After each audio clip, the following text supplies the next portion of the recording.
Lu pernah feel lonely gak sih, man? Gue sering merasa lonely in the crowded. Gue ngerasa nggak punya rumah. Home? Ya. Especially begitu lu mau pulang, teman-teman gue nih kita barengan. Pada pulang semua? Kita pulang ya. Lu gak tahu? Gue bingung, gue pulang tuh kemana gue? Kan karena pulang itu bukan, kita ngomong pulang Bukan itu bangunan. bukan bangunan, bukan bangunan. house ya. This is we're talking about home. Lu as an actor lu berhasil, lu sekian lama lu masih jadi peran utama.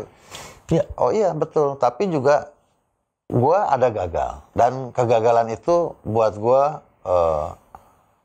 cukup berat.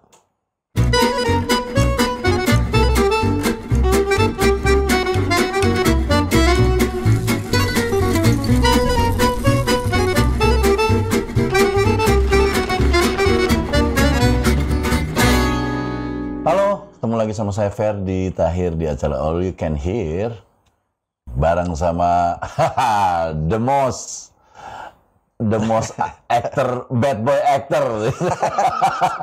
Buceng, Mamen. Bad yang udah bukan boy. Gue bad boy tapi tetap bad boy, gak ada Batman ya. Bersayap loh. Jadi gini, gue cerita sedikit bahwa selain ada banyak DM soal Bucek, ada Fatir juga. Gue ini salah satu idolanya dia. Gue mengidolakan dia. Gue mengidolakan dia dulu bukan as a bintang film, tapi as a laki. Wah gila lu, laki banget ya. Padahal apa namanya, lu tuh udah laki ganteng, tapi cool amat ya gitu. Jadi gue kayak homo ya. Gue pengen kayak dia gitu. Kok aneh ya gitu. Jadi, nah ini akhirnya datang gue pengen ngobrol-ngobrol. Cek, jadi gitu Cek. Gue dulu sempat waktu gue belum di Elemen tahun 90-an. Which is waktu itu masih SMA kita. Lo kan bedanya sama nih kita umur. Dan gue ngeliat lu bener-bener, anjing pengen banget nih kayak gini. Karena terus terang gue banyak juga kesel sama lu. Karena kalau deketin cewek, Bucek lu gitu kan. Gue bilang, wah gue kayaknya harus. Sedangkan gue yang orang yang biasa, yang belum ada tatonya, yang biasa aja cuma main band gitu. Wah gue bilang pengen punya tato. Lu bukan orang tatoan, cuma lu tuh yang cool aja gitu. Mereka tuh cewek-cewek pada melted lah ibaratnya sama lu gitu. Jadi one of my favorite laki-laki ya, yang gue pengen, wah gila lah. Tapi tar dulu, kita ngobrol dulu. Cek, gimana kabar Cek? Alhamdulillah sehat. Gue seneng banget lu bisa padahal lu lagi syuting lagi apa, lu bisa hadir sini. Ya kan gue bilang waktu itu asal waktunya ketemu, lainnya Iya ketemu sih. pasti ketemu. Tapi lu beneran ya, apa yang lu omongin berapa lama pun lu tetap masih ingat ya, lu janjinya. Kan yang dibilang orang tuh laki-laki cuma bisa dipegang omongannya. Iya betul. Laki banget. Cek, gue pengen tahu sebenarnya gini Cek. Lu tuh berawal dari mana Cek? Lu tuh berawal dari model kah? Tapi gue nggak yakin. Karena kalau model terlalu cool atau terlalu brutal atau terlalu rebel, gue nggak tahu deh namanya apa. Oke, mulai dari mana kita? Lu Indo kah? Guanya Indo. Ya, ibu gua Belanda aslinya. Orang Belanda. Orang Belanda. Oke. Gua lahir di Belanda. Bapak gua. Lu lahir di Belanda? Gua lahir di Belanda. Anjing, keren banget ya di KTP.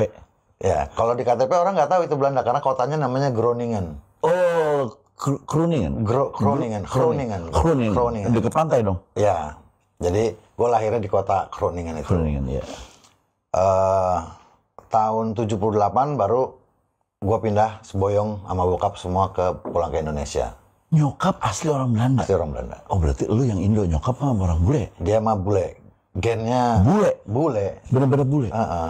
Anglo. Gitu, gennya Anglo.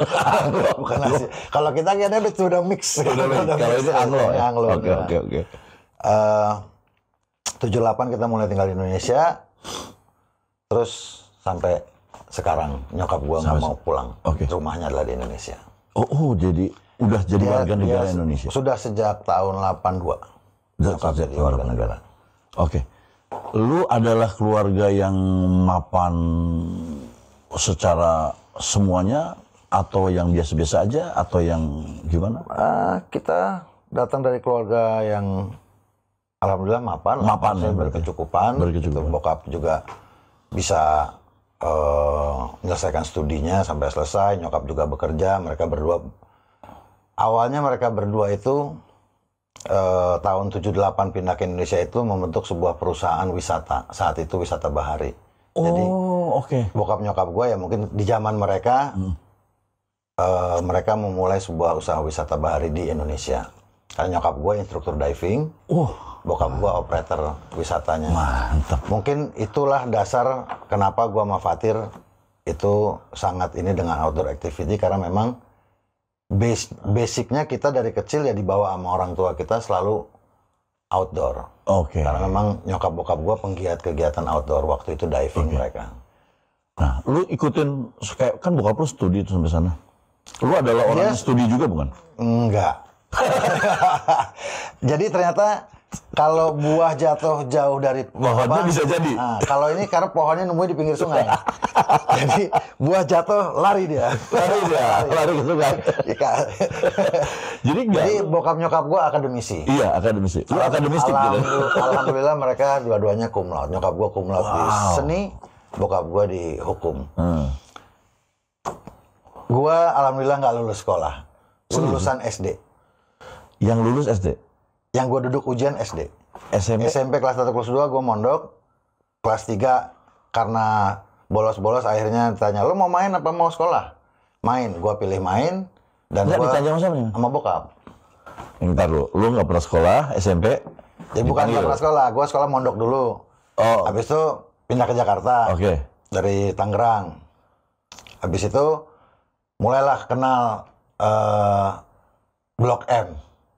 Pada zaman itu ya, tahun Blok M ya tempat ini kan. Blok M bakal lokasi mejeng ya. Pada zaman itu ya. Dulu kan zaman itu zaman lintas melawai. Akhirnya gue banyak nongkrong di Blok M karena di situ juga ada roller skate. Lu senang sepatu roda? Waktu itu senang sepatu roda, main skate, banyak anak-anak. Iya, anak-anak SMP lah ya. Jadi akhirnya kalau sekolah, karena sekolahnya di Tirtayasa, deket dong. Deket. Banyakan di Blok M-nya daripada di sekolah.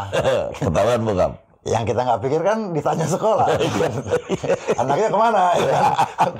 Gue pulang ditungguin di meja makan. Di bokapnya ditanya. Bokap sama nyokap. Lu bolos? Oh iya. Kemana? Oh lu iya lagi? Iya dong. Gimana? Lu nggak ngomong enggak gitu? Enggak. Iya. Gue dibiasakan untuk menjawab sesuai apa yang lu lakukan. Iya. Dan menurut gue nggak salah main kan. Iya. I'm playing, ya kan? Gue roller skating is part of sport. Terus bokap gue cuma bilang, oke, lo mau main atau mau sekolah? Karena kalau lo mau main, lo main yang benar. Main yang benar? Yang benar, jangan setengah. Main yang benar. Atau kalau lo nggak mau sekolah, gue nggak usah biayain lo. Gue lebih baik biayain orang lain yang lebih membutuhkan. Kan sayang uangnya. Mubazir. Dan lo pilih? Main. Marah bokap lo? Enggak. Gue nggak dimarah. Oke. Mau pilih ini? Oh enggak. Nggak ada. Enggak. Oke, main ya. Main. Dan gue main. Berarti berhenti dong sekolah? Berhenti. Kelas 3 SMP gue nggak pernah. Gue pikir itu pilihan terbaik dong. Yang gue nggak pikir apa, gue kehilangan semua fasilitas. Maksudnya apa nih? Fasilitas untuk kalau setiap sekolah kan ada 500 perak. Oh iya, uang jajan. Terus kita bisa keluar kemana? Kalau ini gue cuma bisa main dari rumah sampai ke tempat main gue. Gue pakai skateboard ke Blok M dari Cipete. Iya. Ya kan? Kalau kan pakai sepatu roda. Iya. Tapi kan ya ada teman barengan. Habis. Tapi kan nggak punya uang. Oh nggak sih? Main nggak. Main nggak punya fasilitas main. Kalau kamu sekolah ada fasilitasnya. Jadi setahun main mulai mikir, wah rugi friend, nggak kena. Masuk ke tempat sepatu roda pakai uang. Angel. Kan masuk ke tempat sepatu roda harus pakai uang. Lu kan harus pakai uang. Akhirnya, berarti gabung klub. Kalau klub kan lebih ini nggak harus bayar harian. Gitu. Lu gabung. Oke. Itu 14 tahun lah. 14-15 tahun. Saat gua main itu mulai berpikir kan gimana caranya dapat uang. Main sepatu roda. Karena lu nggak dapat uang? Karena nggak dapat uang. Oke. Oh, gua ngerti poinnya. Terus? Abis itu, klub ini ada tawaran lah dari dunia fantasi Ancol untuk ngisi acara. Kalau zaman dulu di dunia fantasi ada karnaval setiap sore. Iya. Keliling-keliling, mau bubar, mau apa, keliling-keliling mau ada malam. tuh, ada badut, Iya. ada pakai pakaian koboi, keliling lah. Terus ada karnaval. panggung gitu kan. Keliling lah, pakai sepatu roda itu. Kita rame-rame ikut itulah, dapat Rp5.000. Oh, 5.000 lumayan gitu. Setiap hari Itu. Minggu. Iya. Dan boleh keliling menggunakan fasilitas wahana Free. dunia fantasi. Berarti Setiap lumayan minggu ke Dufan. orang kaya. Pilihan yang tepat kan, maksudnya mainnya dapet, tapi ada juga jajannya, duitnya. ya kan? Terus lu happy juga men, lu seneng men sepatu roda. Iya. Nah, habis itu karena di Blok M itu kan ada sepatu roda, ada studio foto. Karena sering main di sekitaran situ, kenalan dengan beberapa fotografer. Ada Firdaus Fadil, hai. Oh iya, Daus. teman dulu banget. Ada Mas Odi, ada siap almarhum kayaknya. Daus bilang, Daus kan masih muda juga kan, maksudnya di atas kita aja berapa ini. Lo, ini dong, foto. Ah, gila lo ya kan jadi model. Mana mungkin ya kan gini-gini. Enggak lah, set. Rambut tuh dong lo?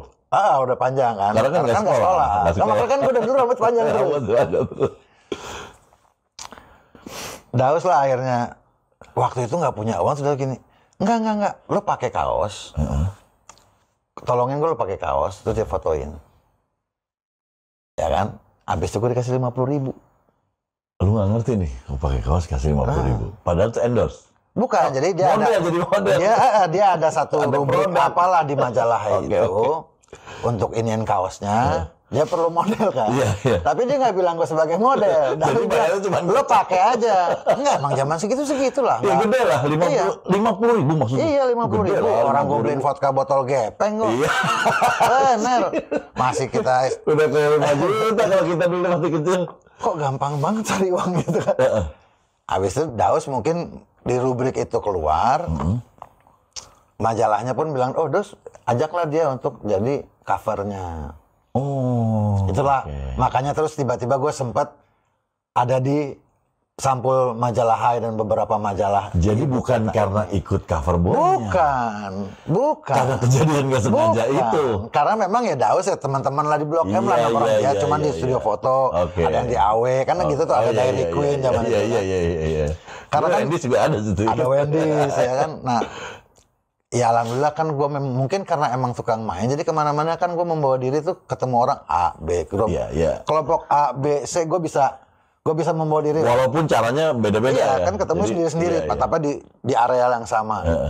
Nah, hal itu yang membuat gue dapat kesempatan untuk sebagai model pada era itu. Oke. Dan begitu udah jadi cover majalah Hai, teruslah ada beberapa pekerjaan yang mengikuti. Karena lu Indo juga kan, ya kan? Pada saat yang sama, kurun waktu yang sama lah. Sebelumnya gue saat SD pernah main film juga. Kelas 4 atau kelas 5 SD. Pernah. Yang masukin keluarga dong? Bukan. Jadi kebetulan waktu itu di om gue, paman gue nih, kakaknya bokap, kakak iparnya bokap tuh sutradara. Oh, oke. Ishak Iskandar. Oke. Nyuruh lu jadi main? Waktu itu, bukan dia nyuruh. Itu kalau nggak salah filmnya Pak Sumanjaya. Oh, Sumanjaya. Yang main Riko Tampati sama Cinta Miatma Negara. Widih. Perlu peran anaknya. Peran anaknya. Gue lah. Jadilah. Karena Indo ya kan, mungkin kelas 4 SD kayaknya. Syuting lah cuman main bola doang di lapangan Cibubur itu. Itu Kabut Sutra Ungu. Baru tadi malam, nih demi Allah, baru tadi malam gue nonton Kabut Sutra Ungu. Dan filmnya di YouTube gue ngeliat bagus banget. Maksudnya bagus gambarnya ya. Jadi gue seneng gue nontonnya. Itu yang Damayanti, Dimas, Mas Hermanto. Lu yang jadi siapanya? Gue jadi anak kecil yang anaknya Cinta Miatma Negara sama Riko. Adegannya cuma main bola doang. Oke. Habis itu kedua kalinya gue terlibat dalam sebuah produksi film saat ada syuting Olga Sepatu Roda. Desi Ratnasari. Desi Ratnasari. Oke. Niki Ardila almarhum, ada Alba Fuad, ada beberapa, ada Mandra. Di situ gue terlibat bukan sebagai pemain. Oh, lu nggak main? Nggak. Jadi waktu itu Astradanya datang ke tempat sepatu roda, main, mencari orang yang bisa ngajarin Desi Ratnasari untuk main sepatu roda, untuk film itu. Oh, lu udah jago? Saat itu gue lumayan lah. Hari-hari main. Gimana nggak jago? Orang udah cari duit di situ. Terus. Habis itu, oke, kita ini. Ya kan, kita juga anak-anak remaja. Desi Ratnasari. Oh, waktu itu Desi Ratnasari udah ngetop ya? Udah, itu kan ininya. Awal-awal dia udah mulai naik. Itu ada Niki Ardila. Iya. Wah, seru lah nih kita sebagai kru lah nih kan. Udah, kita ngajarin. Terus direkturnya si Bang Acil bilang, lu main aja jadi ini teman-temannya gini-gini. Enggak bang, gue ngajarin aja. Ya enggak, tapi nanti gue perlu kalau saat dia latihan di belakangnya ada yang main gini. Oh ya nggak apa-apa, itu kita aja nanti. Udah lah. Dibayar tuh? Dibayar. As a profesional maksudnya sebagai yang ngajar lah. Coach lah ya? Sebagai roller skate coach. Roller skate coach. Gue sama beberapa teman satu klub nih. Di situ Bang Acil bilang, lu jadi pemain aja. Oh enggak lah bang. Gini aja lah ya, anak jalanan lah zaman itu, anak Blok M ya kan, lebih memilih untuk main. Iya. Selesai Olga sepatu roda, ada lagi waktu itu Ahmad Yusuf sama Emil Geham almarhum. Sebagai Astrada mereka waktu itu, Astradanya Edward Kesasirat bikin film namanya Blok M. Blok M? Ada film namanya Blok M. Itu dia bilang, Blok M bakal lokasi Mejeng itu, ada Paramita Rusadi. Oh, zamannya itu ya, Paramita. Gua di calling untuk jadi peran pembantu. Oh, main di film itu. Bukan coach lagi? Gua nggak mau. Oh, kenapa? Karena ada adegan yang di lintas Melawai itu mobilnya Yuma yang tinggi banget itu, yang Timet itu, mobil off-roadnya dia ya yang gede. Ada adegan kita harus orang main skateboard dan sepatu roda di bawah kolong mobil yang berjalan itu. Kenapa lo nggak mau? Gue memilih yang itu.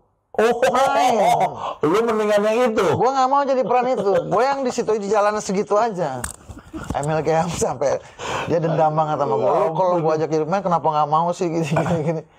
Setelah itu barulah gue dipanggil oleh Wim Umbo. Wim Umbo dapat gue dari Bang Acil Nasrun Olga sepatu roda itu. Lu belum main ya? Belum main berarti di sini ya? Belum main ya? Belum. Tapi Wim Umbo udah manggil lu ya? Karena Wim Umbo sebenarnya manggil untuk casting, jadi gue di casting. Di casting, oke. Bukan dipanggil terus ujuk-ujuk jadi pemeran, enggak. Di casting? Gue di casting sama Septian, barengannya. Gue, Septian Dwi Cahyo, Anto Lupus, Julius Sitanggang. Julius Sitanggang yang dulu penyanyi. Iya, tahu dulu. Sama Thomas Georgi. Oke. Berlima lah waktu itu kita di casting oleh Wim Umbo. Untuk film Pengantin Remaja. Gue datang, bawa neteng skateboard, pakai tangan buntung, ya kan, datang kenalan sama Septian, ngobrol-ngobrol ya, dikasihin skrip, udah baca apa sih ini? Casting. Begitu panggil, oke siapa yang udah siap, gue angkat tangan aja ya kan, biar cepet pulang, bukan karena bisa, biar cepet pulang, let's get on with it gitu kan. Nah, datang, duduk sama Om Wim, ngobrol, reading, selesai, oke. Tunggu situ, tunggu lagi, satu-satu dites. Tyrone bilang, oke, kamu jadi perannya ini, kamu perannya ini, kamu perannya ini.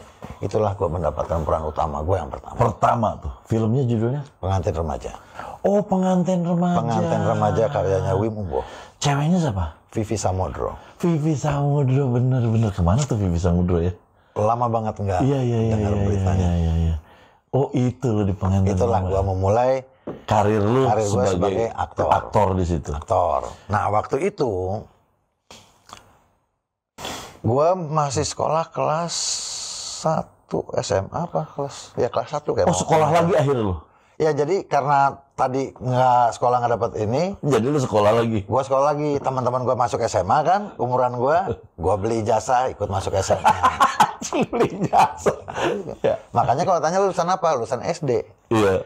Karena waktu itu gue SMA, enggak. Kalau SMA udah nggak selesai, udah nggak ada karir lagi. Gue nggak ada punya rencana udah nerusin.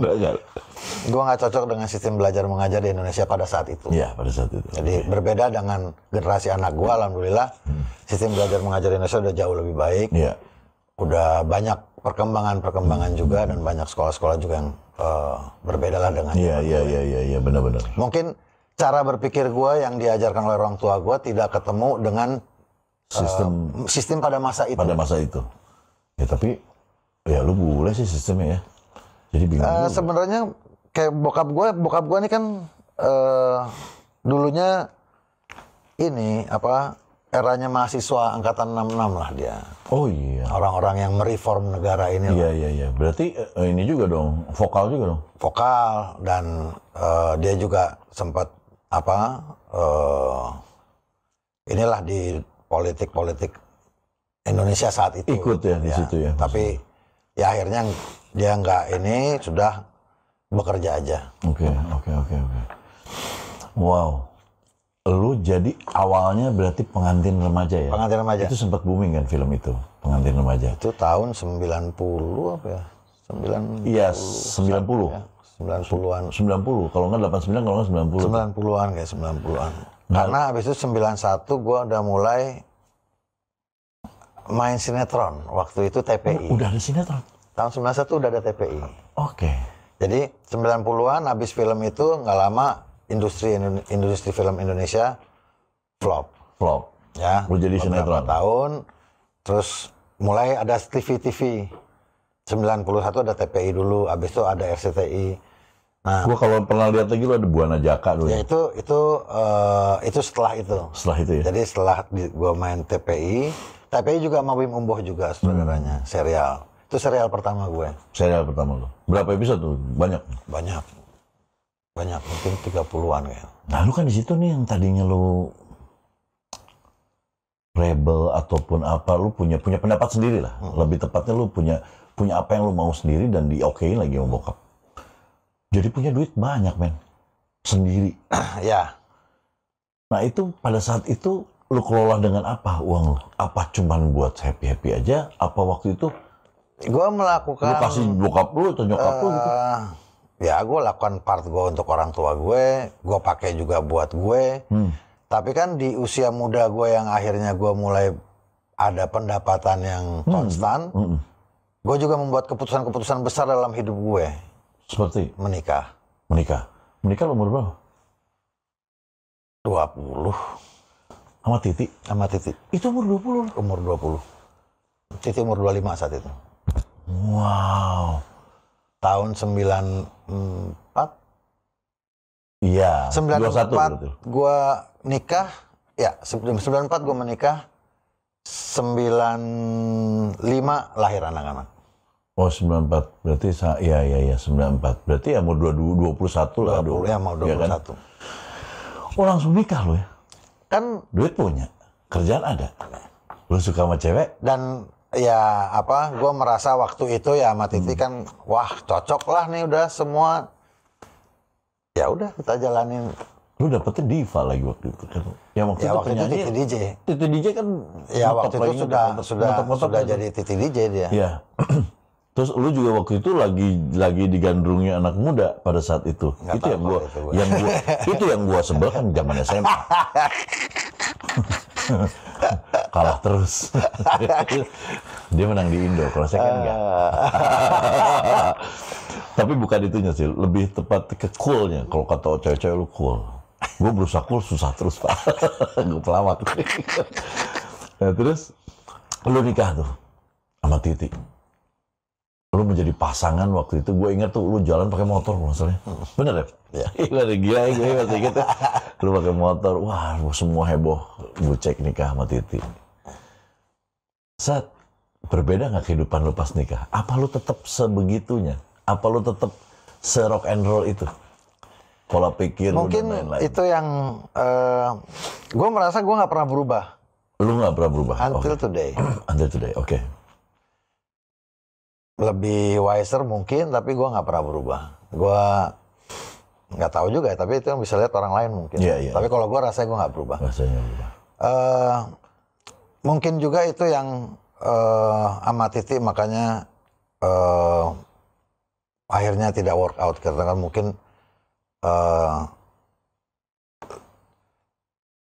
dia pengen gue berubah menjadi orang yang pada umumnya.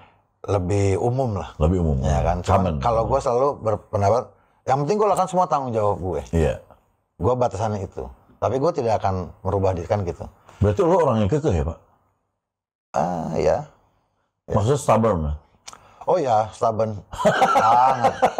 Jadi kalau diminta tuh susah. Kalau lo bilang begini, udah. Iya. Iya. Oke. Bertahan berapa Pak sama Titi? Gua sama Titi pisah tahun 97. 3 years. Ya. 3 tahun ya. Ada Ame Awe Dava. 3. Wow. Dan sekarang kita punya harta terindah waktu itu sampai hari ini. Cantik-cantik. Waktu itu kembar ya? Siapa sih yang kembar dari lu? Di keluarga gue setiap generasi ada kembar memang. Oh, jadi dari lu ada kembarnya ya? Memang dari generasi keluarga gue. Ame Awe, terus Dava yang cowok ya? Itu juga awalnya dokternya yakin satu, terus gue syuting di Jogja waktu itu. Periksa lagi. Gue yakin pasti enggak nih. Ganti USG tempat lain, akhirnya bener ternyata kembar. Alhamdulillah. Gue pernah ngobrol sama Titi juga, gue lupa antara Ame apa Awe. Itu sih bapaknya banget yang ini. Ada yang katanya ngikut lu banget. Mungkin yang di Bali ya? Semua di Bali sekarang. Semua di Bali? Ame Awe, Dava di Bali. Semua di Bali, semuanya. Oh good. Jadi ya sebenarnya kalau gue melihat di Ame Awe itu ada gue dan Titi semua. Kita punya part kita masing-masing. Yang nyanyi ada juga dong. Ame sempat nyanyi waktu masih kuliah kayaknya waktu itu. Ya, tapi dia nyanyi dengan teman-temannya lah. Gitu. Dia mereka mau jadi dirinya dengan caranya sendiri. Ya lu udah. Dava gimana? Dava juga. Secuek lu nggak? Ya, Dava dan sekarang mungkin dia bisa dibilang kebucek-bucek kan lah kerjanya terbang ke sana, terbang ke sini. Oh iya. Dalam pekerjaannya ya maksudnya. Bener. Ya, namanya itu ya DNA ya. Ya kan? Bener kan? Kalau turun dari pohon dari itunya bisa jadi beda. Tapi kalau DNA nggak beda nih. Kalau pohonnya di pinggir sungai. Bisa di DNA ya. Dan gue ngeliat cakep sama cantik-cantik lagi kan. Ada yang tato artis juga kalau nggak salah. Salwa sekarang lagi menekuni as a tato artis. Jangan-jangan itu lu? Ini semua gambarannya Salwa. Ini yang awal dia yang gambar tapi ada teman gue yang masangin tapi ini udah dia.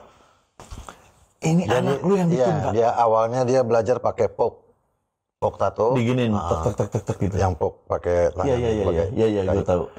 Sekarang dia udah mulai dengan mesin. Ya. Lu kan nggak punya tato kan? Nggak, sampai umur 45 tahun gue nggak punya tato. Kenapa? Lu kan orangnya... Bapak gue almarhum bertato. Oke. Fatir dari SMP, SMA udah bertato. Lu kenapa nggak tatoan? Padahal lu adalah orang yang mabok juga, orang yang cuek Karena juga. gue... Takut jadi? Bukan takut jadi. Kan bisa. Jadi gini, dulu zaman kita remaja nih pertama ke Bali, ada teman dekat lah. Kita bareng-bareng ke Bali terus udah, wah kita bikin tato. Iya kan identik. Dia bikin duluan lah. Late 80s lah dia kan. Kita ngompreng ke Bali ya kan. Ngemper-ngemper di Legia. Terus, kita harus bikin tato. Ya lu duluannya gue pilih gambar ya kan. Tato kan. Lu tadinya udah mau? Loh, kita udah ke studio tato itu. Dia bikin. Menurut gue, gambar yang gue pasang nggak boleh salah. Iya. Jadi dong. Iya kan forever. Dan karena gue sering ngeledekin adik gue, bapak gue tatonya tato raja masih. Iya. Ya kan, zaman di penjara zaman mahasiswa dia ya. Pakai tangan gitu. Suka gue ledek-ledekin, ini apaan sih nih? Iya. Mungkin karena gue ada Betawinya, jadi mulut gue tuh sompral. Iya. Gue sama bapak gue juga almarhum celah-celahan, kita emang modelnya gitu. Modelnya gitu. Fatir bikin lah tato, ya kan, bikin maunya si Tribal waktu itu dia. Ya kan? Terus jadinya dia kan kampusnya Trisakti dulu. Terus kita lihat, itu kok kayak lambang Trisakti tinggal. Dia sembal banget sama gue, ya kan. Gue suka nyela-nyelain. Jadi lu takut dicela? Jadi gue harus mikir dong, gambarnya apa gini. Terus teman gue bikin. Dia bikin, terus keluar gambarnya kuda laut. Terus gue bikin lagi nih, kalau bikin lambang Pertamina, friend gue. Jadi gue kan suka nyelain orang. Abis itu kan kita ketawa-ketawa, ya udah gue tinggalin aja gak. Lu aja lah bikinnya begitu, gak mau gue. Jadi gue belum kepikiran, gue bilang. Lu takut dicela kalau nggak bagus-bagus banget. Hina, gue bilang. Seumur hidup dihina-hina gue. Gara-gara cuma gara-gara itu ya. Simpel banget. Gara-gara lu tukang cela. Gue seneng, gue seneng. Bahaya kalau gue dicela. Ini berbalik ke gue nanti. Takut karma gue kan. Jadi lu memutuskan untuk ntar lah, milih lah ceritanya. Sampai anak-anak gue umur 20-an, ya ngomong sama ibunya, "Ma, aku mau bikin tato." Titi bilang, "Tanya bapak lu sana." "Pak, kita mau bikin tato." Ya, oke. Terus bikin lah. "Kamu nggak apa-apa?" "Ya nggak apa-apa. Pilih yang benar, Kak. Seumur hidup kamu." Iya. Ya kan? Oke. Oke, bikinlah mereka tato. Salma, Salwa, dan Dava duluan bertato daripada gue. Bertato malah. Emang bapaknya aja kekanak-kanakan. Nggak tahu umur. Akhirnya, berikutnya mereka mau nambah tato. Wah, aku ada tato artis yang susah banget dapat jadwalnya. Gusti. Si Gusti Melani. Kamu di mana? Ada apa namanya Gusti, kemana? Di Radio Dalam. Iya gini. Bilang aja anak gue bilang. Ya kan? Iya. Pasti nanti dapat jadwal, gue bilang gitu ya kan. Dapat langsung. Habis itu, kok ditanyain sama Om Gusti gini. Next, kita mau bikin lagi nih. Papa traktir dong. Ya biasa kan anak-anak ya kan. Papa traktir dong. Oke. Traktir tato. Traktir itu bukan bakmil ya. Tato. Kita traktir tato. Ayo udah kita ke tempatnya Gusti. Nyampe tempat Gusti, gue di fait accompli sama mereka. Ayo dong Pak, kan kita bareng nih sekalian juga, biar kita sama-sama. Itu lu ngapain sih Kak? Gue bilang gitu. Lu aja, udah kan gue biayain oke. Gitu. Lu ngapain gue bilang. Inilah yang tato pertama gue ini. Awe bikin ininya. Konsepnya. Gusti yang ini. Oh, jadi ditodong anak. Ditodong di tempatnya Gusti itu. Habis itu berikut lagi, nambah lagi. Ini terakhir pas COVID, karena Kak ngapain sih kos atau ini kan COVID kalian nggak kerja di rumah aja gitu. Akhirnya setelah 20 tahun gue sendirian, gue tinggal sama anak gue barengan. Akhirnya. Pas COVID tahun 2020 itu. 2 tahun berarti lo sama anak lo? Hampir nggak nyampe setahun. Karena di Bali duluan kan, cepet ininya. Ini nggak ngapa-ngapain terus ini. Dia udah mulai nih kan nato pok gini. Udahlah, Pak ya sambil nonton TV. Tambah terus aja kan. Mantap. Ini nggak common ya ini ceritanya. Biasanya jangan anak niru bapak, ini bukan. Bapaknya disuruh anak. Gue ditanya sama emak gue kan. Gue begitu pulang bertato. Emak gue gini. Lu dari dulu nggak pernah tergoda untuk bikin tato, kata emak gue. Adek lo udah ini. Iya, jadi wondering ya, juga dia kenapa. Dia kenapa? Lo nggak? Iya. Terus sekarang kenapa lo di usia udah 45 tahun ini bukan anak muda lo kan? Nggak tahu umur, kata emak gue. Cuma dia sama mama gue gini. Ma, adakah yang pernah gue minta dan Fatir minta, kalian bilang tidak? Oke. Itu jawabannya. Jawaban nyokap apa? Nyokap gue gini. Oh oke. Oh, dia langsung tahu. Dia langsung ngerti karena kan gue ke orang tua gue juga apa semua keinginan gue boleh nggak sekolah. Itu kan pilihan yang dari gue. Dan mereka mengamini. Support. Jadi gue juga bilang kalau anak gue minta gue mesti bilang kalau gue kalau gimana? Iya benar. Segini gue lah nakalnya gue, alhamdulillah anak-anak gue mah luar biasa deh. Iya. Gue luar biasa, ibu-ibunya semua keren. Lu berarti sama Titi masih sampai sekarang dekat sekali? Alhamdulillah dekat. Gua sama Titi dekat, sama Priscilla dekat. Nah setelah itu sama Sila ya? Ya gua. Lu di umur berapa sama Sila tuh? Gua tahun 2001 nikah itu. 37 men? 37 ya? Gua... enggak deh. 27. Bener 27. Gua 28, 2001. Iya benar. Benar. 27. Gua nikah sama Sila. Gara-gara film bukan jadinya? Gue kenal Sila itu, jadi dulu ada teman kita produser untuk bikin kuis waktu itu, kuis bola. Oke. Gue sama Sila jadi host kuis waktu itu. Itu kenal sama Sila. Ternyata begitu ketemu, gue udah kenal duluan dengan adiknya dia tuh temenan dari SMP lah sama gue. Oke.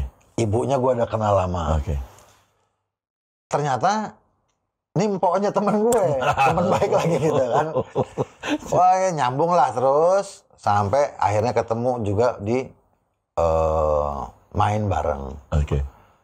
97 itu gue main bareng sama Sila di Anak Menteng. Oh, Anak Menteng. Itu juga ketemu tuh. Gue tahu tuh yang lu di Anak Menteng gue nonton. Ya itu. RCTI itu ya? Antv. Antv. Ya itu gue dari sama Sila terus dari situ terus berlanjut lah sampai akhirnya di 2001 kita nikah. Terus gue punya Arla tahun 2002. Siapa namanya? Arla. Lu satu sama Sila? Sama Sila satu. Jadi cowok Satu. Oh, cowok enggak, berarti lu punya anak cowok 2? Satu. Dava aja. Oh, Arla tuh cewek? Arla cewek. Oh, cewek. Arla Ailani. Wah. Arla sejak tahun lalu sudah mulai main film. Oh, dia main film. Ya, bapaknya dong. Bapaknya. Dia akhirnya mengikuti jejak bapak ibunya. Ibunya juga ya? Ya. Ibunya juga ya. Ya, terakhir gue berapa tahun lalu lah ketemu Sila. Lagi olahraga, dia senang olahraga ya. Kalau Sila sekarang ya hampir semua film Indonesia dia lah peran ibu. Iya. Dia masih itu. Masih ini banget, masih produktif banget. Oke. Nah, lu cek, lu waktu itu kan gue tahunya cek bahwa lu itu adalah seneng yang adventure banget gitu ya. Gue tahunya berarti ini dari cerita lu cuma sepatu roda sama main film nih. Itu kan permulaannya. Itu kan permulaannya. Kenapa jadi ke adventure kan? Adventure itu lu tahu dong. Itu effort lu untuk waktu juga mau menyita waktunya luar biasa. Ya. Sedangkan lu pemain film.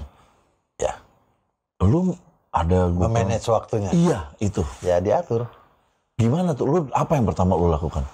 Yang gara-garanya lu jadi seneng terus apa lu?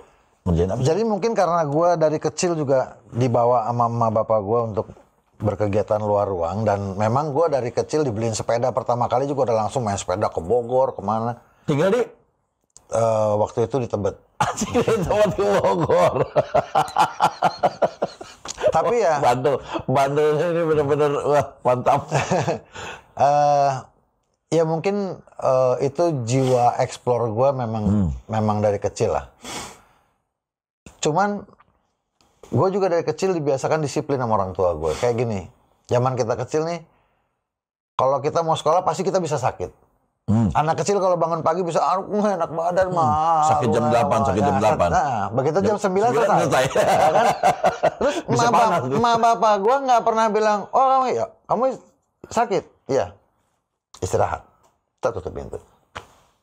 9:30 ya kan, cek jak ya nggak, keren nih. Set keluar, set pegang sepeda, mau kemana? Mau main? Udah sembuh? Oh kalau kamu sakit kamu di rumah. Karena mama sudah telepon ke sekolah bilang kamu sakit. Oke. So jangan bikin malu mama, kamu berkeliaran di jalan. Jadi berarti kan mama berbohong ke sekolah kamu buat kamu. Iya. So you gotta stay at home. Ya mainan di rumah ada, ya kan? Di rumah. Selesai. Habis itu gua setiap pagi bangun. Gara-gara karena mau ngapain di rumah terus? Nggak bisa keluar. Aduh. Jadi pelajaran-pelajaran dari orang tua gue itu sebenarnya ya. Berarti cara mendidik orang tua lu yang membuat lu seperti ini. Ya. Gua bisa seperti ini karena mereka. Oke. Gua bersyukur gua punya orang tua yang sangat open minded. Khususnya pada masa itu. Pada masa itu. Jarang loh pada masa itu. Jarang. Gue diajarkan untuk selalu punya suara. Bisa berpendapat. Stand up for yourself. Sama. Ya itu. Ajaran-ajaran disiplin yang sebenarnya simple-simple semua. Iya. Jadi. Tapi benar juga sih ya. Saat gue pertama mulai bekerja. Pesan emak gue sampai hari ini masih gue ingat. Apa? Jangan pernah mengecewakan orang yang mempekerjakan kamu. Oke. Berarti lo harus tanggung jawab apa yang lo kerjakan. Jadi selama dia puas dengan pekerjaan, lo tidak akan kehilangan pekerjaan. Oke. Alhamdulillah gue 35 tahun bekerja di industri film ini. Dan sampai sekarang masih syuting? Alhamdulillah. Ini di sela-sela syuting, Bucek datang ke sini. Alhamdulillah. Gila Pak, beneran Pak. Lu apa Pak adventure pertama lu selain main sepeda jauh-jauh tadi? Lu kan motor, bukan? Ya kan, bukan motor dulu. Skateboard, sepatu roda, ya abis itu mulailah motor. Abis itu waktu SMA gue aktif pencinta alam, naik gunung. Oh ya biasalah itu ya. Caving gitu-gitulah. Surfing waktu itu terus. Laki banget ya surfing. Ya karena waktu itu ya rombongannya mainnya pada main skate, habis itu main surfing. Iya. Habis itu gue menikah dengan Titi, langsung punya anak. Iya. Ada momen sekian tahun ya gue main tapi nggak sebebas lu. Ada batasannya karena gue ada kewajiban harus di rumah ngurusin anak, bekerja untuk provide ke keluarga. Agak terhenti, tapi tidak hilang.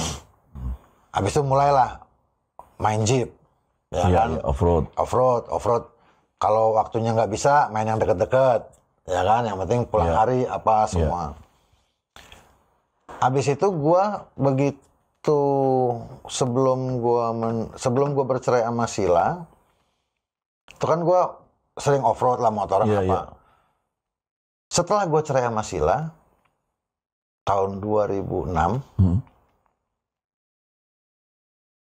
gue ada loss, ada hal yang gue hilang karena dari semua keberhasilan dalam hidup gue yang gue kerjakan sejak gue remaja, kegagalan gue hanya dalam pernikahan. Dan buat gue itu, gue nggak seneng gagal, tapi hanya dalam hal itu gue gagal. Kenapa pada saat membina itu rumah tangganya ya? Mempertahankannya kenapa tidak? Mempertahankannya tidak? Ya mungkin ya umurnya, egonya. Ego ya. Ya masing-masing inilah. Tapi yang alhamdulillah gue berhasil adalah memanage kita, gue Titi, gue Sila tuh kita bisa memanage perceraian kita alhamdulillah dengan baik sehingga baik hubungan semua ya. Ya, kita mengedepankan kepentingan anak-anak. Jadi akhirnya juga mereka harus bisa juga untuk memaafkan gue untuk kepentingan anak-anak dan itu juga pasti butuh effort juga. Berat buat mereka. Jadi gue beruntung gue waktu itu memilih mereka sebagai istri gue.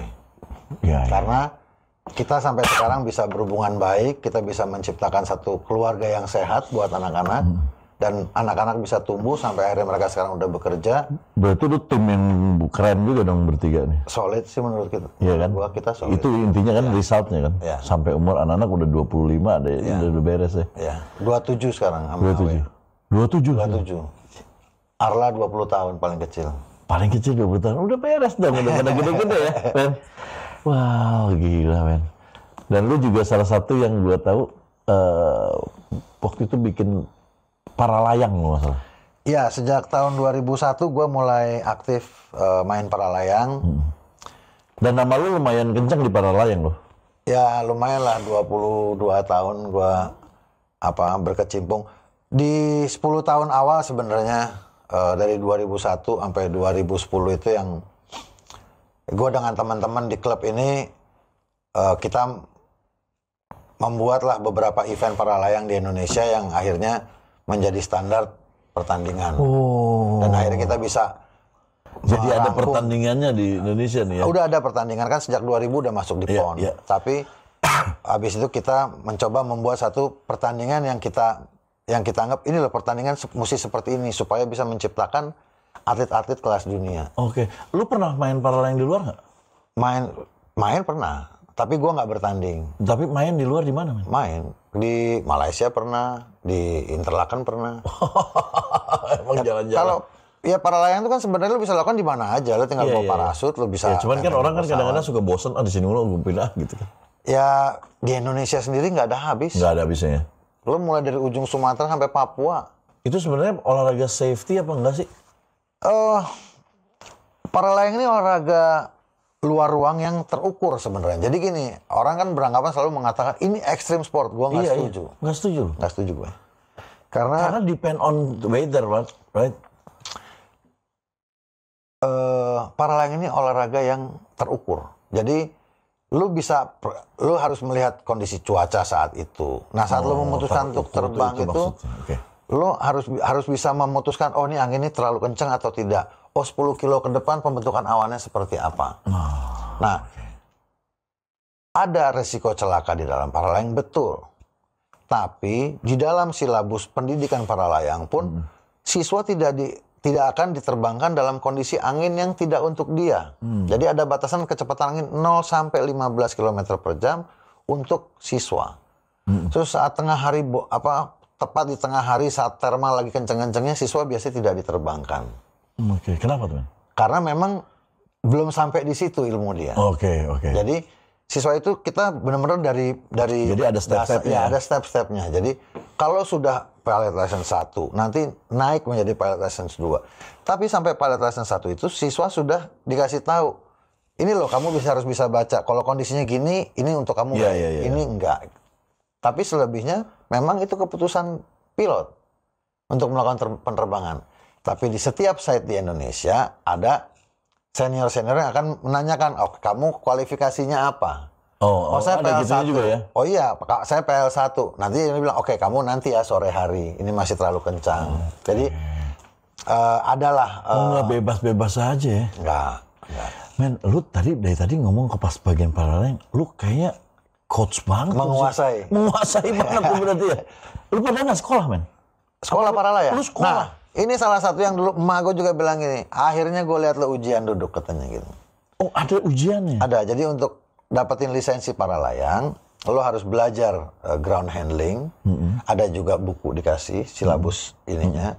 Nanti di akhir, jadi 40 kali terbang itu nanti diantaranya akan ada, oke lo dalam penerbangan ini bikin manuver ini.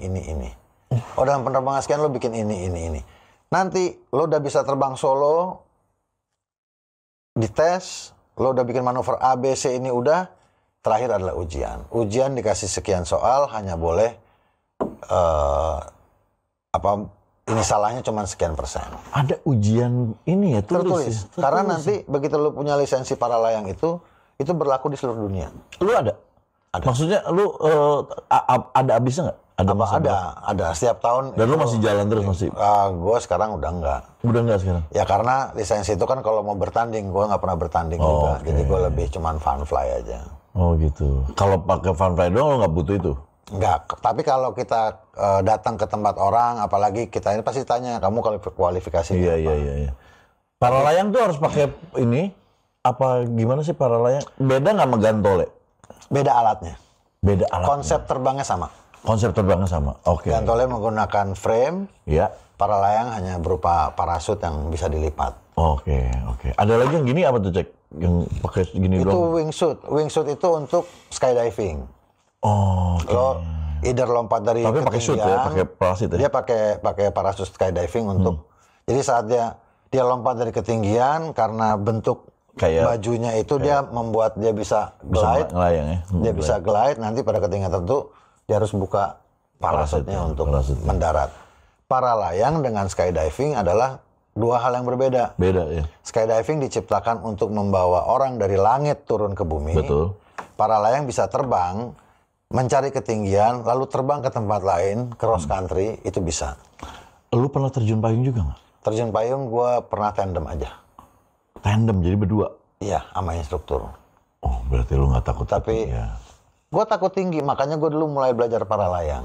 Oh, gara-gara takut tinggi? Iya. Tapi saat kita terbang itu kan kita in control. Jadi saat kita tahu bahwa berkendara. Paralayang itu lu berkendara di langit. Tanpa menggunakan mesin. Iya. Jadi, lu bisa terbang tinggi memanfaatkan potensi-potensi cuaca yang ada. Ada awan, lu masuk ke dalam thermal, lu bisa naik tinggi atau... Pernah nggak lu lagi gini?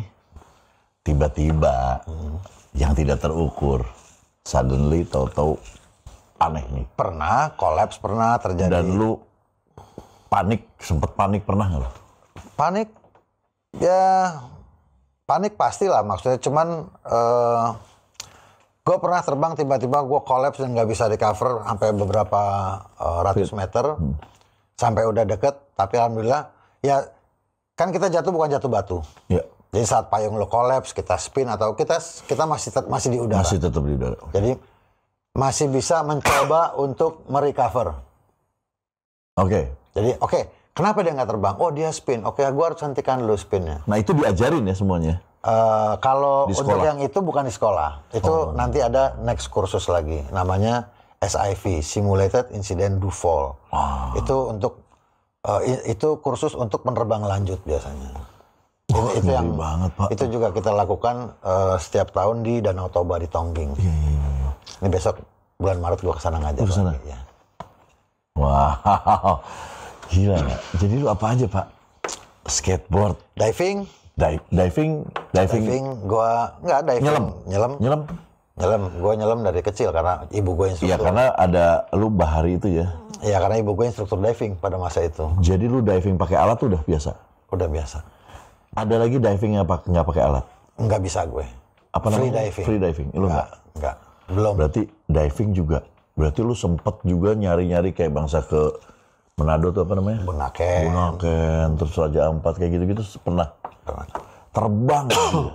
Terbang para layang, terbang balon udara. Balon udara pernah lu? Tahun 2006-2007 ada satu perusahaan dia mau bikin wisata balon udara dan gue cukup beruntung waktu itu ditawarin untuk menjadi pilotnya mereka. Jadi mereka mendatangkan instruktur dari Jerman untuk ngajarin gue balon udara. Sedap. Gue juga pernah terbang ultralight trike. Apa tuh ultralight? Ultralight tuh gantolnya yang pakai mesin. Oh iya. Berarti duduk lo ya? Duduk ya. Ya kalau itu lebih seperti terbang bener lah. Maksud kita hubungan radio dengan tower. Iya. Sampai mendaratnya aja harus bisa. Gue punya SPL, punya itunya sporting juga. pilot license-nya. Oke, udara, laut. Kalau udah lah ya, kalau di lu kan motocross juga. Motocross, motor main, off-road. Itu udah semua. Di air udah. Api? Ya kan kita udah main api.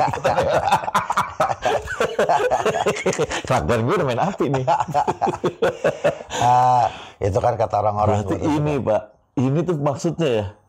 Tadi ada unsur kan ini? 4 elemen. Iya kan benar kan? 4 elemen. Ya kan itu yang dibilang anak nakal. Ya kan anak laki lah. Anak nakal itu. Anak laki harus nakal. Harus nakal. Nakal dalam artian gini loh. Nakal tuh harus. Nakal tuh harus. Tapi nggak boleh sembarangan. Apa tuh maksudnya kayak gimana? Ya lu harus nakal tapi harus berprestasi. Lu harus punya prestasi. Skill lu apa? Lu bukan nakal terus mabuk-mabukan. Gebukin orang. Bukan gitu. Bukan ya. Itu bukan nakal, itu kriminal ya. Itu kriminal. Kalau gue lebih setuju adalah orang yang mengeksplor sesuatu orang yang nakal. Kalau nggak dia tidak akan eksplor. Semua explorer itu pasti nakal. Iya sih. Kalau lu nggak punya sifat nakal, lu tidak akan mencoba. Lu nggak akan mencoba sesuatu, lu akan pasif. Oke, sekarang gue tanya sama lu. Lu kan dari kecil udah begitu. Bisa nggak sih orang biasa pengen jadi kayak kita, pengen kayak lu lah, pengen nakal misalnya? Menurut gue semua orang bisa melakukan apa yang gue lakukan. Bisa. Ya tinggal mau dan niat. Karena ya pasti akan juga nanti bertabrakan dengan norma di sekitar. Ya gue juga dulu ada di sekitar gue dari keluarga dari bokap gitu. Wah lu kerjanya main terus gini nggak benar. Ya normal lah kan dalam keluarga pasti ada yang suaranya A, ada yang suaranya B. Tapi ya gue buktikan aja bahwa apa yang gue lakukan gue anggap benar, gue lakukan terus. Persisten. Jadi gue saat cerai dengan Sila, akhirnya energi gue dan frustrasi gue semua gue alihkan ke kegiatan outdoor gue. Berarti lu sempat frustasi, Pak? Pasti dong. Gue gagal. Siapa yang senang gagal? Iya. Nggak ada yang bisa dibanggakan dari kegagalan. Betul. Tapi gue memanfaatkan kegagalan itu dan kita coba manage sehingga menjadi hal yang baik buat anak-anak. Dan untuk itu gue dengan bangga bisa mengatakan bahwa gue mendapatkan partner terbaik. Titi dengan Sila, they're the best. Ya, they are the best. Mereka bisa menjadi sampai sekarang nih anak-anak itu karena menurut gue ya, kalau gue kan cuma mensupport dari sisi keperluannya aja, tapi yang daily kan mereka. Lu pernah feel lonely nggak sih, man? Gue sering merasa lonely in the crowded. Ya, jadi kayak ramai pada lu sendiri. Yang pasti gini, gue ngerasa nggak punya rumah. Home? Ya. Oke. Ya, banyak teman-teman, wah lu mah enak. Ada yang pulang udah dicariin, wah nih. Sometimes kayak gitu-gitu lu jadi punya value tersendiri ya. Iya dong, gue menghargai gitu. itu akhirnya. Karena terus mereka bilang, oh lu enak. Terus gue dalam hati gue, what? You just don't know, man. You don't know what you miss. Ya, I know. Iya. Gini, orang bilang, wah lu enak, bebas. Bebas ya, kebebasan tuh enak betul. Tapi bisa jadi nggak enak. Especially begitu lu mau pulang, teman-teman gue nih kita barengan. Pada pulang semua? Kita pulang ya.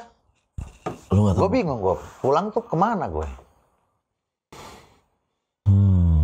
Kan karena pulang itu bukan, kita ngomong pulang bukan bangunan, bukan house ya. This is we're talking about home. Home itu ada orang yang di dalam sana. Yang ya, tapi akhirnya mungkin hal itu yang membuat gue konsentrasi itu gue limpahkan ke kegiatan-kegiatan itu gue. Ya, di situ. Ke paralayang, ke off-road, ke main motor. Iya. Sampai gue alhamdulillah bisa melakukan perjalanan dari Indonesia ke Eropa naik mobil. Kita orang pertama orang Indonesia yang melakukan perjalanan itu. Dari mana lu jalan? Dari Jakarta. Dari Jakarta masuk ke Medan.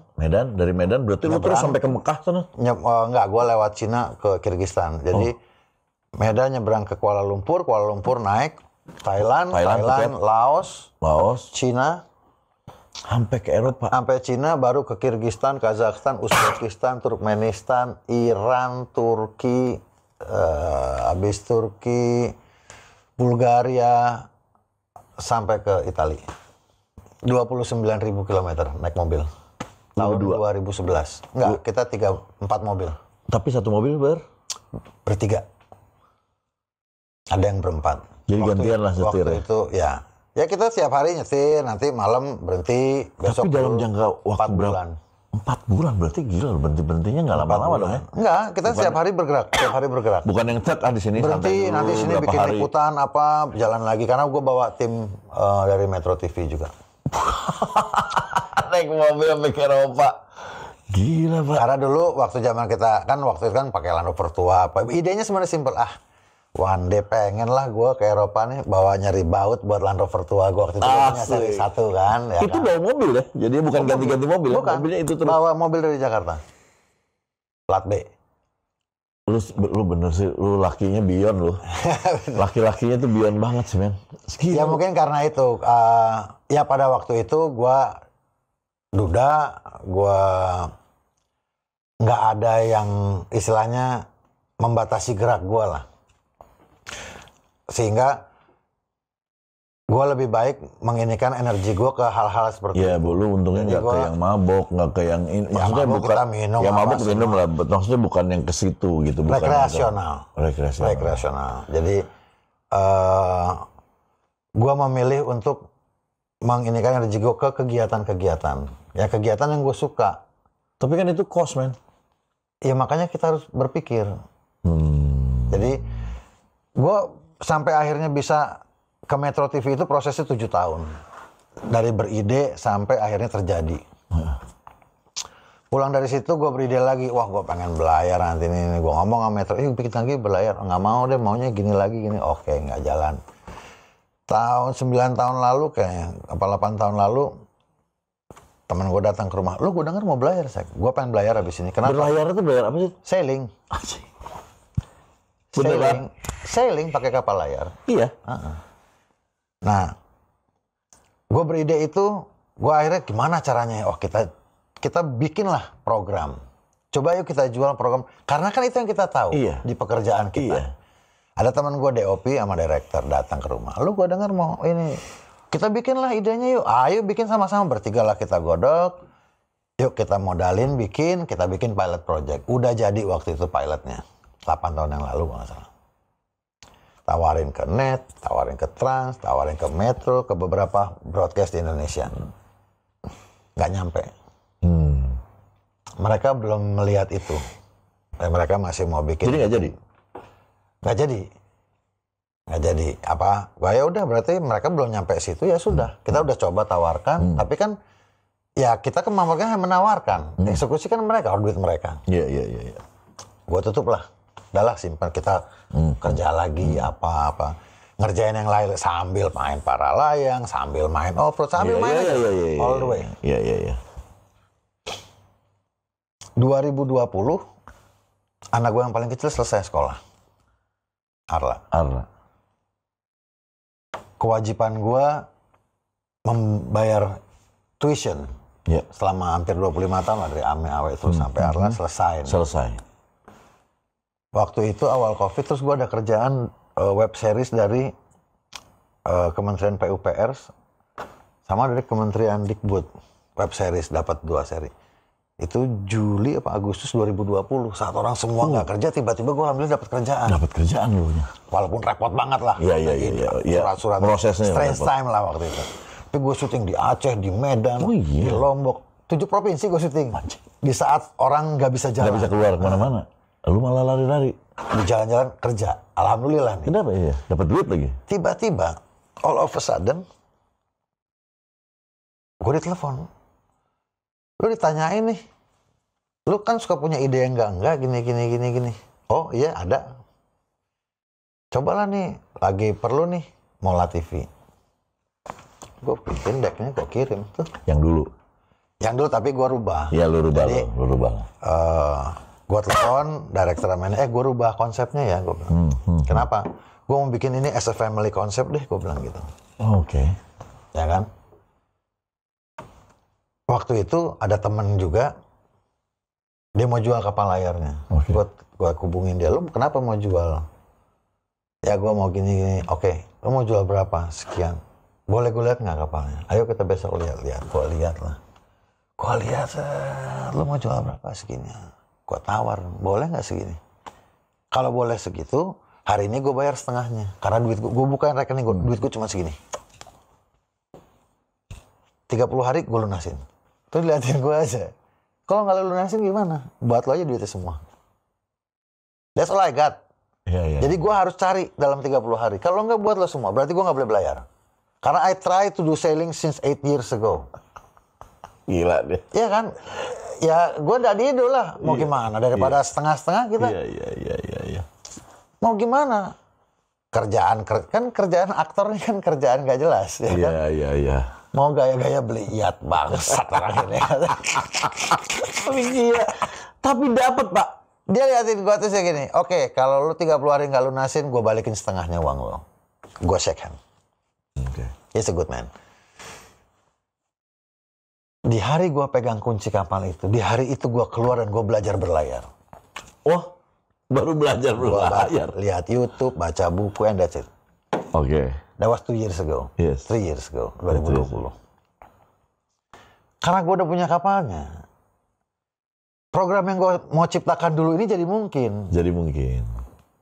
Karena nggak harus sewa kapal gue. Iya. Yuk kita rubah yuk gini. Karena gue di 2020 lagi sama anak gue terus. Gue mau bikin program ini adalah gue mau mengenalkan Indonesia ke anak-anak gue. Indonesia ada yang gue tahu. Family jadinya. Ya kan? Lu masukin family. Kan gue ngelotok nih Indonesia nih. Betul. Sabang sampai Merauke lah. Iya. Insya Allah mah pernah gue ini. Iya. Tapi acara ini apa sih? Adalah acara mengenalkan Indonesia. Lewat gue mengajarkan ke anak-anak gue. Anak-anak gue udah dewasa kan. Waktunya udah bisa. Kak, kita belayar yuk. Belayar? Iya. Aku mau beli kapal, kita belayar bareng. Kita belajar bareng. Dan kita belajar bareng. Sama-sama belajar nih. Nggak tahu ya, baca buku aja. Lihat YouTube, itulah belajar. Mau deh? Mau. Gua bikin decknya, gua kirim. Kok ya begitu dibaca, di telepon gua, Pak, oke Pak, nih gini. Oke, kontrak 10 episode, jalan gue. Jadi lunas tuh untuk kapal? Udah selesai sebelumnya. Oh, udah selesai sebelumnya. Sebelum berangkat sudah selesai. Itu atraksinya ada lagi lain story itu. Tapi jadi duit lagi. Nyari duit lagi, gue bisa punya kesempatan berlayar sama anak gue 30 hari sampai ke Flores, bolak-balik. Nah itu, dan gue punya momen yang nggak terbayangkan. Buat gue, price buat gue itu jauh di atas angka yang gue dapat dalam produksi itu. Karena gue bisa belajar bareng sama anak gue, belajar berlayar. Dan itu menjadi momen yang paling indah juga buat dia dan lu ya. Iya. Mamen. Gue bilang sama Ti, anak-anak gue ajak belajar. Ini gimana? Gue jelasin. Oke Ti, ini gini. Gue bawa alat ini. Nanti lo bisa lihat anak-anak ada di mana. GPS ini berfungsi kalau ada apa-apa gue pencet ini. Nanti teman-teman di kantor ada yang tahu posisi terakhir kita. Jadi gue coba kasih pengertian sama Ti bahwa ini aman. Nanti kalaupun ada apa-apa ini. Ada ininya ya. Karena memang ya ibunya harus setuju dulu. Walaupun mereka udah dewasa, tapi kan ibu, gue nggak mau Titi khawatir. Iya. Namanya ibu lah. Ini ntar tiba-tiba lu si Ame mau naik gunung, cek itu dia mau naik gunung gimana kan? Ya biarin Ti. Udah lu ini deh teman-temannya tuh gitu. Gue datang, mana temannya yang mau naik bareng siapa aja ngobrol kan gue bisa tahu lah. Oh dia berpengalaman apa gitu. Kayak nanti kamu desa ke Merbabu, desa terakhirnya ke ini masih bisa WhatsApp. Oh ngelotok lo ya. Ngabarin. Oke. Kalau kalian turun di atas nginep berapa lama? Oh cuma 1 malam Om. Kalau besoknya turun sekian jam kira-kira nyampe desa ini jam sekian kamu kabarin Om. Kalau kamu nggak kabarin Om kirim orang cari. Dah. Ya, walaupun gua pantau-pantau nih teman-teman yang di mana-mana kode-kode, tolong dong anak gua lagi di sana. Padahal ya, dari di belakang sih worry. Iya. Kan gua harus menenangkan ibunya. Iya ibunya. Aman, anak-anak aman. Nah, akhirnya dia juga punya rasa bahwa, wah Pak, aku naik bis ke sini, ke kota ini, naik gunung. Dia merasakan lah apa yang gua dulu rasakan gitu loh. Dan gunung mereka yang pertama kali mereka naik sama dengan yang gunung gua naik saat gua SMA, Semeru. Iya. Lu hidup lu roller coaster banget, men. Dan lu enjoy with that, right? Yeah, I have a happy life, thanks God. Iya, benar-benar lu adalah orang yang gue lihat gitu ya. Selain lu punya orang yang menjadi orang yang kokoh, tapi lu tahu harus berbuat apa. Once lu butuh uang, lu tahu harus kerja. Once lu mau seneng, lu nggak bisa diganggu sama orang. Dan itu kan kebanyakan orang-orang suka beda nih Jack sekarang Jack. Pengen senang tapi nggak mau cari duit, men. Ya, konsep berpikirnya harus. Main perlu uang. Kalau nggak punya uang kerja buat main. Nah, itu konsekuensi itu ada aja, men. Dan lu harus sebenarnya itu responsibility. Gue sering dapat pertanyaan, lu hidup nggak ada kerjanya main terus. Oh iya, gue nggak pernah kerja, gue selalu main. Maka gue menikmati pekerjaan gue. Tapi kan semua hidup gue main film, main sinetron, ya kan, main para layang. Nah, yang gue mes gini, semua hobi lu jadi duit buat lu. Ya, alhamdulillah gue bisa menjadikan hobi gue sebagai pekerjaan. Iya. Jadi hobi. Karena gue nggak punya kemampuan finansial untuk mensupport hobi-hobi gue yang nggak mungkin itu. Iya. Sehingga karena semuanya kan harus hobi itu harus sambil dijadikan pekerjaan. Iya, berarti kan lu smart banget untuk membuat sesuatu menjadi uang di situ gitu. Mamen, gila. Smart mah enggak lah. Tapi gila, laki. Tapi itu yang gue dapat udah mau lu dibilang wah hebat apa segala macam, ada miss-nya ya. Home ya. Oh ya, apa? Ya itulah ada yang orang bilang, wah lu berhasil dalam hal ini, lu as an actor lu berhasil, lu sekian lama lu masih jadi peran utama. Ya. Oh iya betul, tapi juga gue ada gagal dan kegagalan itu buat gue cukup berat. Tapi gue bersyukur kita bisa memanage gagal itu dengan luar biasa banget. Pernah nggak lu ngomong soal miss lu dan meminta maaf sama anak-anak atau misalnya lu kan kita kadang-kadang suka guilty kan? Suka ada feel guilty. Gue tidak meminta maaf kepada anak-anak karena kita nggak ada bikin salah ke anak-anak. Maksudnya untuk yang tidak ada di situ lu ada? Oh enggak. Karena ya alhamdulillah ya gue sih sama anak-anak juga karena kita rutin. Oh, mereka perlu lo ya? Iya, mereka perlu gua ada. Oh ya. Jadi itu yang penting. Itu yang penting. Bukan di dalam rumah yang sama, tapi fungsi gue sebagai bapak sebisa mungkin, dan mereka bisa touch gue kapan aja. Ya. Jadi fungsinya. Lu pokoknya jadi bapak, lu akan, ya, lu butuh gue ada. Bapak dengan cara gue ya. Iya, dengan cara lu. Tapi gue berusaha untuk tidak absen lah dalam semua apa yang mereka Lu just tell me. Lu perlu bicara as a friend. Gue alhamdulillah bisa terbuka banget sama anak-anak gue. Mungkin karena umurnya jadi nggak jauh. Jadi gue bisa diterima di dalam ringnya mereka. Ya. Itu gue bersyukur. Maksudnya gue punya hubungan segitu spesialnya sama anak-anak gue sampai kalau mereka sama teman-temannya, gue bisa ada di situ diundang sama mereka. Bareng-bareng Pak gitu. Itu beruntung gue. Wah, amin. Bucek, luar biasa. Satu lagi yang mau gue tanya, Cek. Ini gue udah speechless sama cerita lu. Cerita lu bener-bener membuat gue wow. Gila, lu semua kejadian nih, jarang-jarang gitu ya. Sama satu lagi, orang banyak yang nggak tahu Bucek. Nama lu aslinya siapa, Cek? Ya kan? Nama lahir gue Al-Atur Mukhtar. Al-Atur Mukhtar. Atur Mukhtar. Atur dengan Atur tuh TH, 2 TH. bukan jadi, Arthur. Bukan. Atur. Atur. ATH-THUR. Oh, ATH-THUR. Susah. Toh pakai domah. Wah, ngaji. Toh pakai domah. Toh pakai domah. Al-Atur Mukhtar. Kalau Fatir? Al-Fatir Mukhtar. Atur tuh Gunung Tur. Oh, Atur. Ya. Gunung Tur. Gunung Tur. Gunung tempat Nabi Muhammad bersembunyi dikejar sama Quraisy. Masya Allah. Akhirnya gue tahu namanya siapa. Gue tahunya Bucek Dip. Sekarang udah gak pernah dipilih, gak pernah ketemu lagi. Bucek. Malah ada yang ngomong lagi Ceki. Ceki itu panggilan, sebenarnya panggilan anak-anak gue. Oh, oke. Jadi ya nama atau sebutan tuh kan selalu dia bergerak ya. Jadi waktu gue kecil gue dipanggil Bucek, ya kan. Begitu gue punya anak gue mulainya Papa Ceki, Ceki. Akhirnya lingkungan gue yang dengan anak-anak gue, teman-teman dekat panggilnya juga Ceki jadinya. Ceki. Akhirnya kalau sekarang ya hampir semua orang di tempat syuting juga ya Pak Ceki. Nggak ada lagi yang manggil lu tapi Atur. Itu hanya mungkin nyokap gue juga udah jarang manggilnya. Manggilnya nyokap lu apa? Makanya Ceki. Oh, Ceki sih. Kalau dulu gue masih sering denger nama gue. Waktu gue masih remaja tuh kalau emak bapak gue Al-Atur, berarti ini serius. Bukan, ini serius. Ini udah beneran. Kalau gue disebut dengan nama lengkap, oh ini serius. Berarti gue harus duduk, ya bagaimana? Kalau masih cek gini. Wah, ya. Begitu udah Al-Atur, cet, duduk manis. Bagaimana? Oke, siap. Kenapa? Apa salah saya ya? Pokoknya harus siap instruksi. Ben, thank you banget buat cerita-cerita lu, Ben. Dengan senang hati.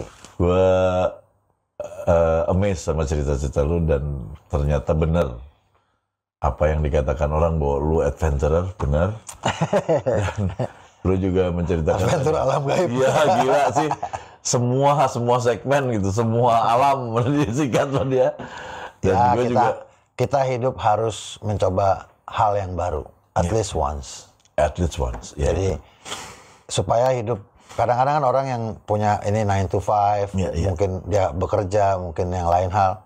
Tapi paling nggak kalau kita bisa menyisihkan waktu untuk banget satu hal baru aja dalam hidup itu akan membuat semangat hidup kita nambah. Tapi yang gue dapat dari lu adalah lu pertanggungjawabkan semua yang lu ambil.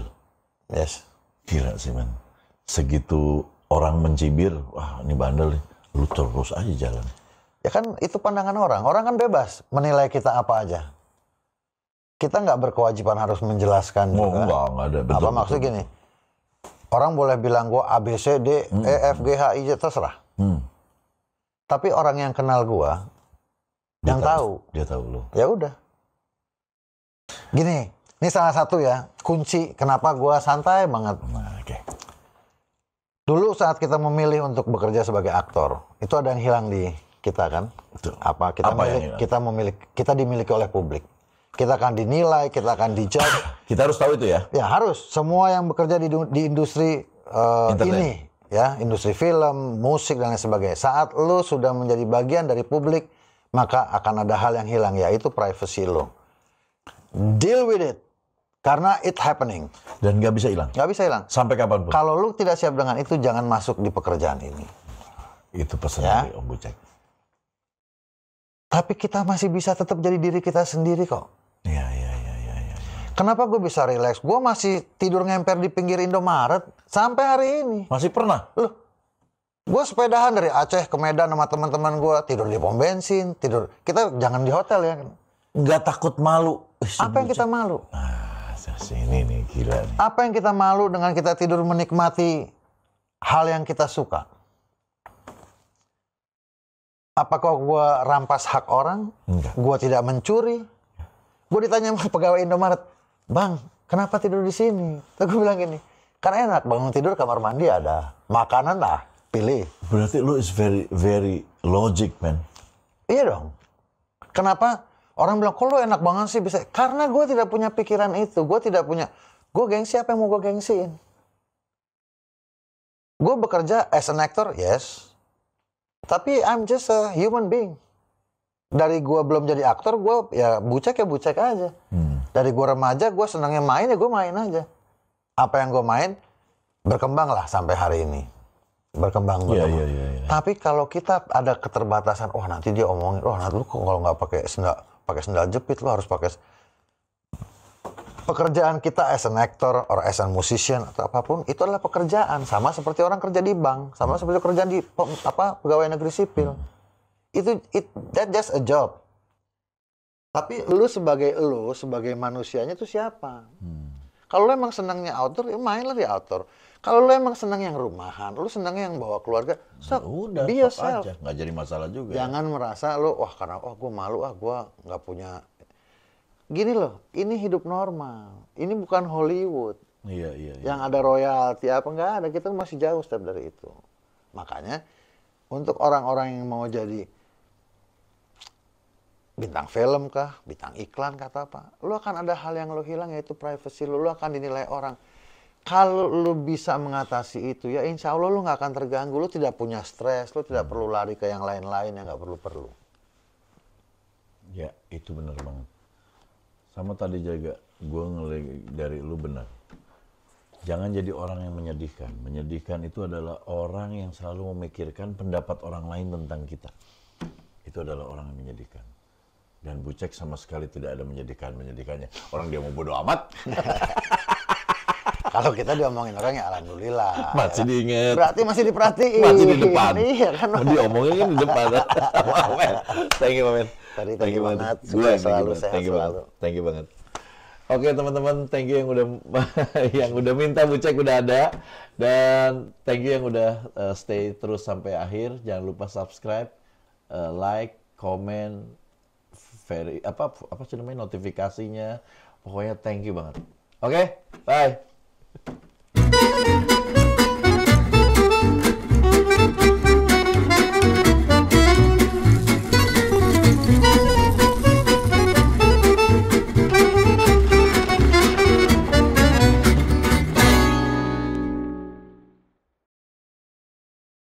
Bila aku harus mencintai, dan seperti itulah cintaku untuk dirimu. Demi nama cinta telah ku persembahkan. Download dulu sekarang. Hanya untukmu.